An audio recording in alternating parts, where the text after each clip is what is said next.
Hi, I'm George Edgren, and I'm a metal fabricator.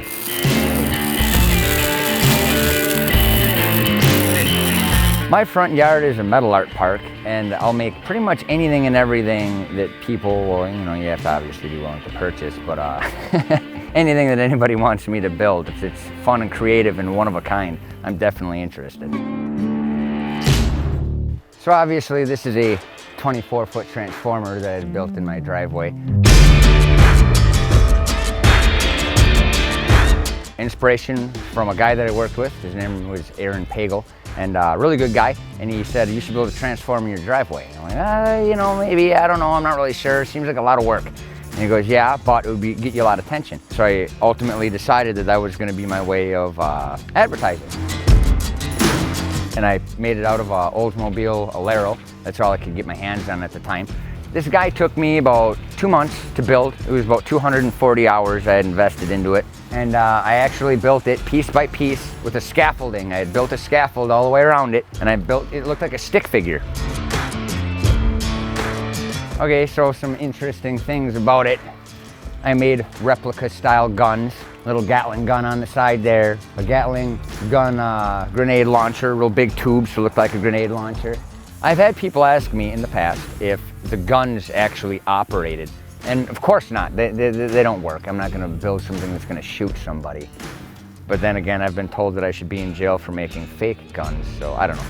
That's a different story. However, I try to make it look as authentic as possible. His helmet is the only oddball thing that's really point blank, not a car part, because it says Kawasaki right on the side. It was a motorcycle gas tank. And then the keys are left in the trunk. The trunk is his butt. I thought that was funny. And the keys are left in it. With a lot of stuff that I built, the one that I don't like the most is, oddly enough, the transformer. I feel as if I should have put more time and money into it. I wish I had more at the time, but now it kind of became almost a landmark, so I don't want to change it anymore. But I wish I had more time for more depth, more parts, more engine components. I wanted it to pop a lot more. Not necessarily move, I just wanted it to look a lot more the part to the vision that I had. And it's not terrible, I suppose, it's not what I had envisioned. One of the coolest things I think that I had ever built personally is a motorcycle that I had named Death. I started this bike Death in 2006 when my buddy passed away. We're going out to a movie, a bunch of us, and I left my wallet at home, and I begged him to come go ride with me to go back to get my wallet, and got in a car accident and he didn't make it. And this is just the way that I've grieved and dealt with all my pain through the years, is through this motorcycle. So up on top of the triple tree, there's actually a placard for him, for Jason Dahl. And it's his birth date and his death date. And he passed in 2006, but it says brother across the top because there wasn't getting any closer to a brother than that. Then you get down here, and this is actually a quote from the Bible, but then Johnny Cash had worked it into one of his songs. And it goes, I heard as it were the noise of thunder. In the midst of the four beasts they said, come and see. And I saw a pale horse, and its name that sat on him was Death, and hell followed with him. When somebody like that passes, you're left with a cavity, with a void, with a lot of pain and sorrow, and that's why when you look at death, it's pain, it's sorrow, it's evil, it's angry. It's that bike where you look at and it makes you believe like you drove through hell and back, and that's the vibe that I wanted it to have, because I went through hell and back, and so did the bike, so did he. And then this is his glove. He had, obviously he had two, and his father put his right-hand glove on his bike, and then the left is on mine.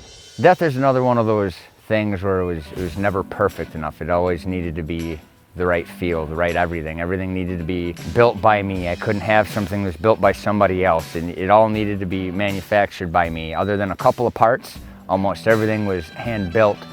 These are custom-made water-jetted plates that a friend of mine had made. The rear pegs are skeletal feet. These are two skeletal hands bucketing your ass. Probably shouldn't have said that. Bucketing your butt. And then back here, we've got more skulls.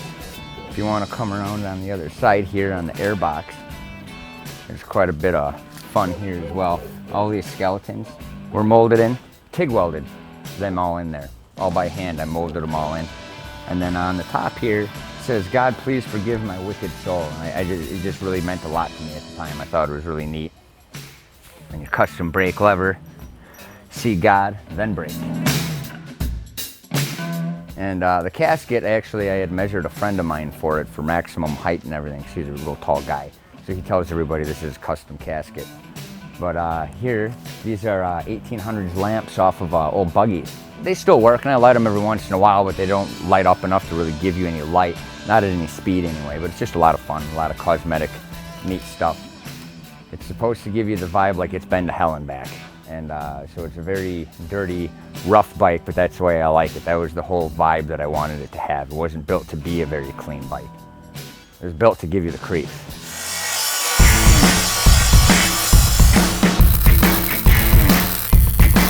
Okay, so today we're gonna get death running. It's been about 1.5 years since our last voyage, and I basically retired it, and I didn't want to do anything with it anymore. And I guess I was at a dull spot in my life, and I didn't want it to go any further. I thought it was retired, and her voyage is settled. And then just recently, actually my new friend here, he had some interest in it and wanted to share the story. That just makes me the happiest person in the world, and we're gonna get her running again and get a little fresh gas in her and let everybody hear what she can do. Come on, Moose. Can you jump in? Jump in? All right, so as far as Death's sidecar goes, a lot of people wonder why a crazy guy like myself would use sidecars, because it's very uncommon. People think of a sidecar and they think of old people, and then they see me and they're like, well, that's obviously not true. What's the deal with the sidecar? And I go, well, the sidecar is built for my dog because I was always working, and it wasn't fair for me to work and then be on the bike. Work, bike, work, bike. He always got left out.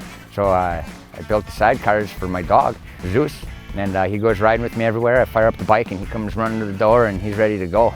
Ready to go, buddy. Ready to go. You looking good?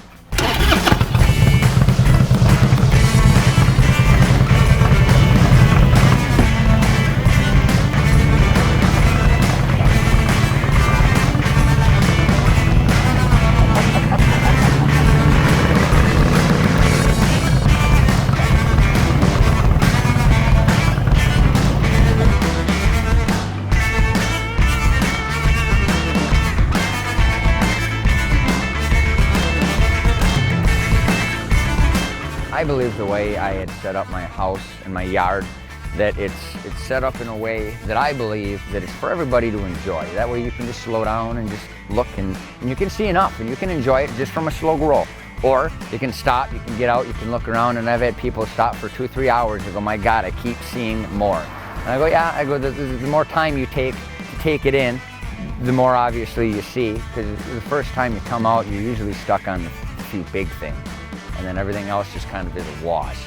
But it's set up so everybody can just enjoy it. You don't have to buy anything, you can just look and see, you can take pictures. And that's what art's all about, is so people can appreciate it.